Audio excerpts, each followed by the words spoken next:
Let's step back and talk a little bit more about what a linear static analysis actually is. Sure. Because the whole reason that we're meshing this system is that we can solve equations of a linear static nature. 150 years ago, Hooke came up with Hooke's law, and we're probably familiar with that. If you buy a spring off the shelf, you're usually given a K factor that represents its stiffness. You need so many pounds of force to extend the spring so many inches of displacement. So Hooke came up with the linear law of springs. The force applied is proportional to the displacement through the stiffness. Now, a finite element is our way of taking that exact same principle and applying it in a three-dimensional sense. So this is a pretty representational element, right? What kind of element is this? That's a tetrahedra. Okay, and how many nodes does it have? A tet has 4 nodes. Okay, so we would call this a tet 4, and you might hear people talk about tet 4, quad 8, whatever they're talking about, but they're just talking about the number of nodes, and those are the blue points that you see here. Right. Now, depending on the material that we apply, this element has a certain amount of stiffness in each direction. So the real thing that we have to solve for is if I'm going to apply a force on the end of the spring, what type of displacement do I get? So imagine that Hooke's law equation, but then propagate that out to thousands, tens of thousands, millions of nodes even. Sure.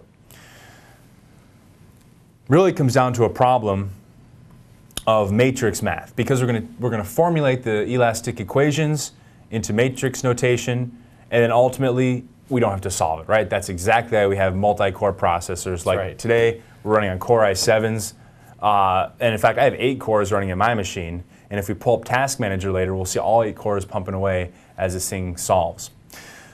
Now, we also have to talk a little bit more about what we call degrees of freedom. It's a term we hear all the time, and really all it is a displacement. So for example, in the spring that we looked at, there's really just 1 degree of freedom. It can extend axially. Now, if we take a look at this element, each node has 3 degrees of freedom. So it can translate X, Y, or Z. So there's 4 nodes, 3 degrees of freedom each, so each element already has 12 degrees of freedom. Now, a linear material obviously means that it's in a straight line. So what we should do is kind of take a look at a material curve. Notice we have a portion of this curve that's basically a straight line. Right, up into the thing where it says sigma y. Exactly. So before that, we're in what's called the linear range, right? Then it's going to hit that sigma y, which is yield stress, until it finally reaches its ultimate, where it's going to fracture. And so when we say that we're assuming a linear material model, what we're actually saying is that we're not taking into account the yielding behavior or the post-yielding behavior and the plastic behavior of the material. Exactly. Okay. And so what we're basically saying is that any load that we apply to the structure, once removed, the structure is going to return to its original shape. There's no permanent deformation. Right. Not only that, but any loading beyond the yield stress is going to give you results, stress and strain results, that are not necessarily going to be accurate. Right. So we could put 1,000,000 pounds on this and then see a million PSI stress. And of course, that's not realistic. Sure. It's just assuming that it's linear to infinity. So it's up to us as the engineers, again, to make sure our stresses, if we're doing a linear model, are below yield, which we'd probably want anyway, right? Sure. In fact, that's exactly what we specified as our criteria, as a yield factor of safety of 3. So we shouldn't be approaching the yield stress at much at all. Again, the loading we're putting on here with the remote load is static, right? It's not changing, it's just right. the dead weight of the robot. And finally we get our results. Yes! Sure. There you go. I know. You've been waiting finally, for those. I have. It's kind of interesting to talk about this solution, because what is it actually solving for? Because if you think back to the Hooke's law equation, we put a force on a spring, and what are we actually measuring when we apply that force? Well, you have your stiffness, right? Your force, and your x, which is displacement. So really that's the primary unknown that we're always solving for in structural FEA is displacement of each node. Right. So what the software is going to do, and all FEA software essentially does the same thing, it's going to solve for displacements, use those displacements to calculate strains and then stresses. So the first thing we need to look at is always displacement. And just verify, one, look at the magnitude of displacement. Is the displacement 100 inches? then we probably set up something wrong. Maybe we forgot to. Sure. Either that or we designed a terrible frame. Yeah, exactly. Hopefully not that though. But is it a 1/4 inch? Is it a reasonable magnitude? And one thing that we can look at is the deformed shape. And so under the results, we can look at and actually set the scale to which this frame is going to be deformed. And we can exaggerate it, we can bring it back. And at first, I kind of like to exaggerate it sometimes just to make sure it's in the right direction also. Right. If we put on this remote load out here, we kind of expect the frame to bend down. But if it's going up, well, maybe we forgot the sign, we put it on the wrong way. I mean, things like that happen. So just do a quick couple checks to make sure that everything seems to make sense. And then if it does, let's go ahead and look at stress. And the displacement on this one is actually 2/10 of an inch. So it doesn't quite pass.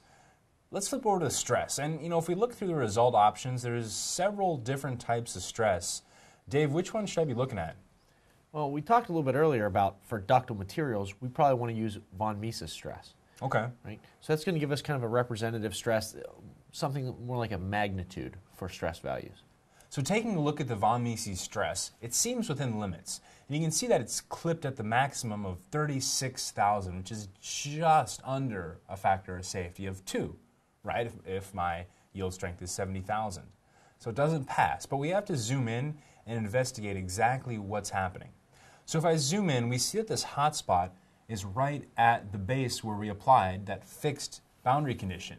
Now, you got to remember the restraint we put on here. We just said this was fixed, okay? Right. So it's fully rigid in the way it's constrained. Now that's maybe not entirely accurate, right? Even if we have some bolts in there or something like that, it would maybe have some flex to it. So that constraint, adding that infinite rigidity exactly at those points, is almost always going to cause some type of stress concentration. Now what's really interesting is if we take a look at that hot spot, that stress right next to the bolt restraint, what you'll notice is that it's localized not only right near the hole, but just the first row of elements by the hole. And so let's take a look at some images here between what we call a smooth result and a not smooth result. And Dave, what's the difference between a smooth and a not smooth result plot? Well, smoothed results basically take the average of all the different elements that connect at any given point, right? So if we take a look at one of these points where these different elements come together, it's going to display just an average value there, and then it smooths that result plot to make it look like a nice smooth color contour. Now, unsmoothed results, or these are actual true as calculated results, are not smoothed, right? So if you have a concentration in one particular element, you'll see that element be a much higher stress color than the element right next to it. Okay, and so in my experience, what we'd really like to see is a very continuous set of color changes as we look at the non-smooth results, because we want the elements to be small enough to capture the stress gradient that's going across the part. Right, and that would be ideal. With an infinitely fine mesh, you would have perfectly smooth results everywhere, right? Right. So I'm going to flip my results options to show factor of safety, which will allow me to calculate, instead of just looking at stress, actually do the calculation for me. We see that most of it is blue, but there are some hot spots right around where the angled tube comes into the vertical tube.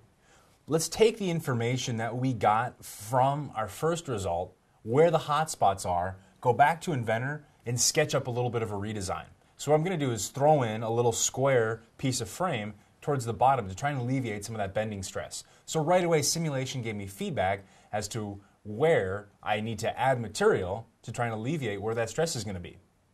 So with a few clicks through Frame Generator, I'm able to go back to Inventor, then back to Simulation. As soon as you get back to Simulation, generate mesh, because that is what's going to cause it to recognize where all the boundary conditions need to be applied.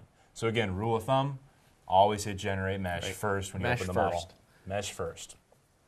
Looking at the factor of safety, we can see that we're actually all blue save for the base plates. And again, we talked about the base plates being a little bit of an anomaly because that's right where the restraints are. And again, we never want to take results right next to the restraints too much. We actually might be a little bit over-designed. Remember, we're using 5-inch tubing. Let's see if we can go back to Inventor,